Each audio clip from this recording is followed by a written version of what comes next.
नमस्ते। आज हम भारत की राजनीति में हाल में उठे एक काफी बड़े विवाद पर बात करेंगे। ये वोट चोरी का मामला है। हमारे पास कई न्यूज़ रिपोर्ट्स हैं, अलग-अलग लेख हैं। तो आज कोशिश करते हैं इन स्रोतों के जरिए इसे गहराई से समझने की कि ये पूरा मामला है क्या, क्या आरोप लग रहे हैं, कौन लगा रहा है और फिर जवाब क्या आ रहे हैं। तो शुरुआत होती है कांग्रेस नेता राहुल गांधी के एक बयान से। 7 अगस्त 2025 की बात है। उन्होंने चुनाव आयोग और बीजेपी दोनों पर मिलकर चुनावी नतीजों में गड़बड़ी करने का एक कह सकते हैं सनसनीखेज आरोप लगाया और इसे उन्होंने नाम दिया वोट चोरी। उनके जो मुख्य दावे थे उनमें शामिल था कि वोटर लिस्ट में गड़बड़ियां हैं। खासकर उन्होंने महाराष्ट्र का जिक्र किया, जहां कहा कि 1 करोड़ से ज्यादा रहस्यमयी वोटर्स हैं, मतलब ऐसे नाम जिनका शायद ठीक से वेरिफिकेशन ना हो या जो संदिग्ध लगे। और ये भी कहा कि सीसीटीवी फुटेज हटाई गई, जरूरी वोटर डेटा भी छिपाया गया।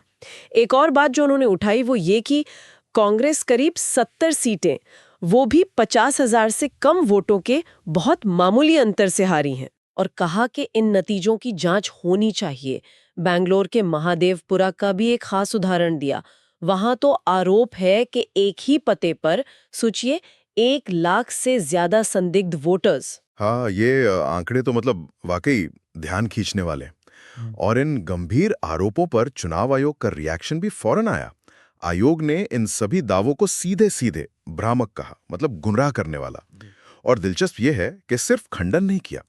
आयोग ने राहुल गांधी से कहा कि ठीक है, आप आरोप लगा रहे हैं तो औपचारिक सबूत लाइए या फिर एक साइंड एफिडेविट दीजिए, मतलब एक कानूनी तौर पर पुख्ता बयान जिसमें आप अपने दावों की जिम्मेदारी लें। चुनाव आयोग तो लगातार यही कह रहा है कि उनकी प्रक्रियाएं पारदर्शी हैं, मजबूत हैं। अच्छा, लेकिन चुनाव आयोग के इस जवाब के बाद भी जाहिर है मामला शांत तो नहीं हुआ। कांग्रेस ने तो उसे और आगे बढ़ाया, सड़क पर उतरने का फैसला किया। देश भर में वोट चोरी न्याय सत्याग्रह नाम से एक अभियान शुरू हो गया।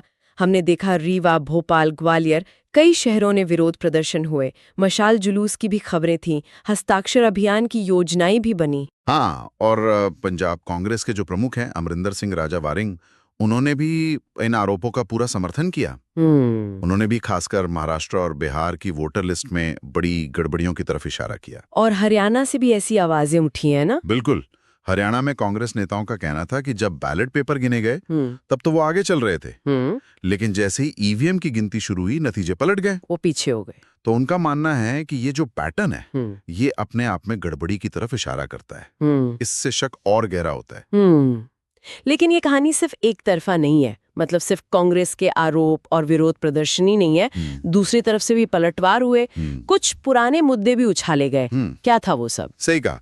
एक तो पूर्व कांग्रेसी नेता हैं सीएम इब्राहिम, उन्होंने उल्टा कांग्रेस पर ही आरोप लगा दिया। अच्छा। कहा कि कांग्रेस ने कर्नाटक के 2018 चुनावों में वोट खरीदे थे। अब बीजेपी ने इस मौके को छोड़ा नहीं, फौरन चुनाव आयोग से मांग कर दी कि भाई इसकी जांच करो। अच्छा। और दूसरी तरफ बीजेपी के अमित मालवीय ने एक काफी पुराना मामला उठाया। उन्होंने दावा किया कि सोनिया गांधी का नाम 1980 की वोटर लिस्ट में था, जबकि उनको भारतीय नागरिकता मिली 1983 में। तो उनका तर्क ये था कि अगर ये बात सही है तो ये उस समय के चुनावी कानून का उल्लंघन हो सकता है। तो आप देख रहे हैं कैसे मतलब आरोप प्रत्यारोप का पूरा दौर चल पड़ा। हाँ, ये तो बिल्कुल टिपिकल राजनीतिक घमासान जैसा लग रहा है। और इस सब के बीच में वो एक आम वोटर वाली कहानी भी आई थी, मिंता देवी की। उसने मामले को एक मानवीय चेहरा दिया। हाँ बिल्कुल। राहुल और प्रियंका गांधी ने अपने विरोध प्रदर्शनों में बिहार की एक वोटर मिंता देवी, उनका नाम और फोटो इस्तेमाल किया था। तो मिंता देवी मीडिया में आई और उन्होंने आपत्ति जताई कि भाई मेरी पहचान का इस्तेमाल मेरी सहमति के बिना क्यों किया गया। बाद में चुनाव आयोग ने भी माना कि हाँ, उनके वोटर रिकॉर्ड में कुछ गलती थी और उसे ठीक किया जा रहा है। ये घटना दिखाती है कि कैसे ये बड़े राजनीतिक विवाद आम लोगों की जिंदगी पर भी असर डाल सकते हैं। सही बात है। तो अगर हम पूरी तस्वीर देखें तो ये वोट चोरी का विवाद अब एक बड़ा राजनीतिक मुद्दा बन चुका है। टकराव की स्थिति है। एक तरफ कांग्रेस है, वो चुनावी प्रक्रिया की निष्पक्षता पर बहुत गंभीर सवाल उठा रही है। वो सबूतों का हवाला दे रही है, देश भर में प्रदर्शन कर रही है। दूसरी तरफ चुनाव आयोग है, वो इन आरोपों को खारिज कर रहा है, पुख्ता सबूत मांग रहा है, अपनी प्रक्रियाओं का बचाव कर रहा है। और फिर बीजेपी है, जो अपना बचाव तो कर ही रही है, साथ ही कांग्रेस पर पुराने मामलों को लेकर पलटवार भी कर रही है। हाँ, और ये जो मतदाता सूची में गड़बड़ियों के आरोप हैं, चाहे वो महाराष्ट्र वाले हों या बेंगलुरु वाले, ये निश्चित रूप से चिंता की बात तो है और चुनावी सिस्टम में भरोसे को लेकर सवाल तो खड़े करते ही हैं। तो हमने देखा कि कैसे ये वोट चोरी के आरोप सिर्फ बयानबाजी तक सीमित नहीं रहे। इसने एक काफी जटिल, एक पेचीदा राजनीतिक बहस छेड़ दी है। इसमें कई परतें हैं, दावे हैं, जवाबी दावे हैं, सड़कों पर विरोध है और आम नागरिकों से जुड़े पहलू भी हैं।